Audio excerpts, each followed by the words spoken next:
दोस्तों, मशरिक़ वस्ता के अंदर जो कुछ हो रहा है वो आज देखा नहीं जा सकता, ना इस पर शायद बयान दिए जा सकते हैं। मजम्मत भी करें तो शर्मिंदगी महसूस होती है। 8 अक्टूबर 2024 को गजा के अंदर जो जंग शुरू हुई थी उसको 1 बरस मुकम्मल हो जाएगा।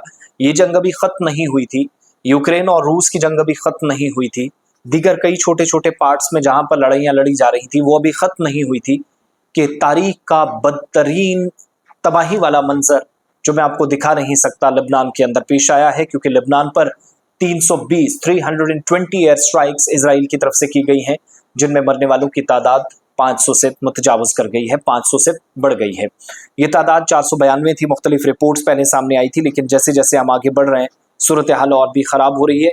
और लेबनान के अंदर हिजबुल्लाह के खिलाफ इसराइल के मुताबिक ये कार्रवाई हुई है, एयर स्ट्राइक्स की गई, खवातीन शामिल हैं, बच्चे हैं, 492 लोग मारे जा चुके हैं। और वजारत सेहत के मुताबिक इन 492 के अलावा जो लोग जख्मी थे उनमें से भी 9 से 10 और 11 लोगों की जानें जा चुकी हैं।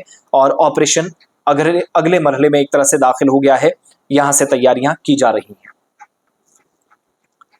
एक तरफ हिजबुल्लाह जवाबी कार्रवाइयां कर रहे हैं, 200 से ज्यादा रॉकेट्स दाग चुका है, लेकिन जो फिजाई हमला हुआ है, जो एयर स्ट्राइक्स हुई हैं, बदकिस्मती से ये बड़ी बदतरीन सूरत हाल है, दिखाई नहीं जा सकती। ये छोटी सी तस्वीर मैं आपको दिखा रहा हूँ, इससे ज़्यादा कुछ नहीं दिखाया जा सकता। कॉपीराइट्स के कुछ इश्यूज हैं। 1645 से ज़्यादा लोग जख्मी हुए हैं, 1645। 200 के करीब रॉकेट जवाबी कार्रवाइयाँ जो की गई हैं हिजबुल्लाह की तरफ से दागे गए हैं।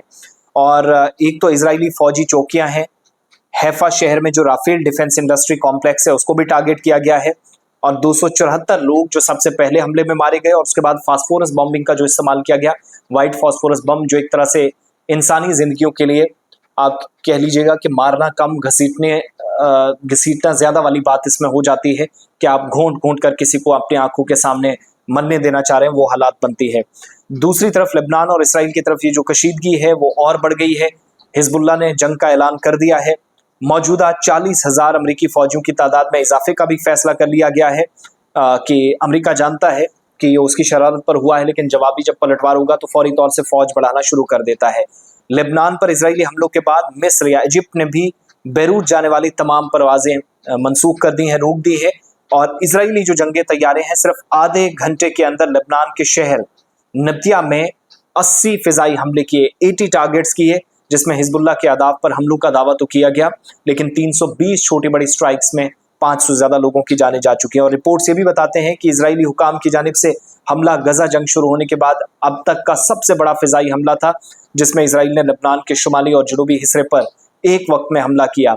दूसरी तरफ आप देखेंगे तो ये हमले उस वक्त हो रहे हैं जब गजा की जंग अभी थमी नहीं है, रुकी नहीं है।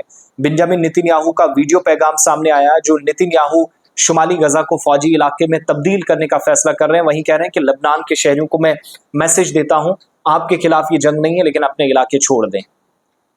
अब आप देखिएगा कितने इस यहूदी एजेंट की तरफ से और ये जो पप्पू एक तरह का अमेरिका का है, आप इसको कह सकते हैं कि ये वो शख्स है जो इसका चेहरा है, इसके पीछे एक और चेहरा छुपा हुआ है जिसने तबाही बचाई है। और खुद 3.5 लाख लोग तिल अबीब के अंदर, जो नेशनल कैपिटल है इसराइल की, वहां पर इनके इन हमलों के खिलाफ, और जो अब तक हमास ने 7 अक्टूबर 2023 को किया था, तब 7 और 8 अक्टूबर से जो लोग आप कह लीजिएगा जिन लोगों को अभी वापस नहीं लाया जा सका, उन लोगों की रिहाई का मुतालबा किया जा रहा है, जो मुगवी हैं, जो कैद में इस वक्त हमास के हैं, तो सरकार पूरी रिजाइन करे, मुतालबा किया जा रहा है।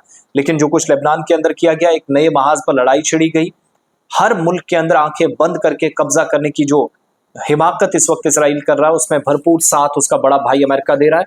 और शायद अरब ममालिक की जानिब से ताल्लुकात बेहतर ना करने की बात की गई होती, आज ये नौबत ना आती कि चारों तरफ लोग मर रहे हैं और अमेरिका से ज्यादा पैसा, अमेरिका से ज्यादा वसाइल, अमेरिका से ज्यादा ताकत होने के बावजूद भी इस वक्त सबसे कमजोर तरीन लोग सऊदी अरब, ईरान, इराक, मिस्र, लेबनान और आसपास के हिस्सों में जितने मुस्लिम ममालिक हैं, या वो तमाम लोग जिनको आप यूनाइटेड स्टेट्स के सामने खड़ा पाते देख रहे हैं, वो मुकाबला नहीं कर पा रहे हैं।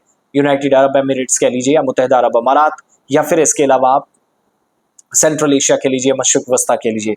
तो ये हालात इस वक्त हैं जंग का ऐलान हिजबुल्लाह की तरफ से खुले तौर पर किया गया। कहा कि हमारे खिलाफ लड़ाई शुरू हुई है तो हम इसको किसी भी कीमत पर यहाँ खत्म नहीं होने देंगे। जो कोशिशें इस वक्त हो रही हैं, 500 से ज्यादा अमवात हो चुकी हैं।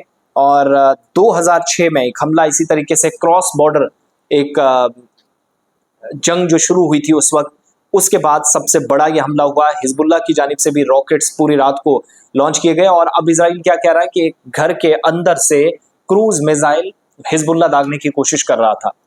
कुछ भी 3D इधर उधर तरोड़ मरोड़ के बताई जाती है ये सारी सूरत। लेकिन जो क्लैशेस थे इजराइल हिजबुल्लाह के या टेंशन थी वो मुसलसल बढ़ रही हैं, कमी के बजाय उसमें इजाफा हो गया है क्योंकि नई जंग का आगाज कर दिया गया है। 1975 और 1990 में जो जंग मशरक़ वस्ता के अंदर हुई, किसी एक हमले में एक साथ इतने बड़े हमले और एक हमले में 500 से ज्यादा अमवात एक दिन के अंदर या आधे घंटे के अंदर, ये अब तक का सबसे बड़ा और तारीखी या बदतरीन लम्हा है, खासतौर से लबनान के लिए। दूसरी तरफ मुश्किल यही नहीं थमती। सबसे बड़ी मुसीबत क्या है कि 10,000 से ज्यादा लोग नकल मकानी कर चुके हैं, शहर छोड़ दिया गया। बैरूत सबसे अमीर तरीन और बड़े शहरों में से एक तारीखी शहर है। उस शहर को तबाह करने की तरफ जब ये लोग बढ़े हैं, दाएं बाएं हमले किए गए हैं। यदबान के अंदर, बेतिया के अंदर, यफियाक के अंदर, उन शहरों में हमले हुए जहां बस्तियां थी। तो इसके कॉन्सिक्वेंसेस क्या होंगे? यूनाइटेड नेशन सिक्योरिटी काउंसिल का इजलास भी हो रहा है, वहां से सैंक्शंस जब तक ना लगाई जाए शायद ये बात थमती नहीं है, क्योंकि जो कुछ हो रहा है उसने दुनिया को सोचने पर मजबूर कर दिया है।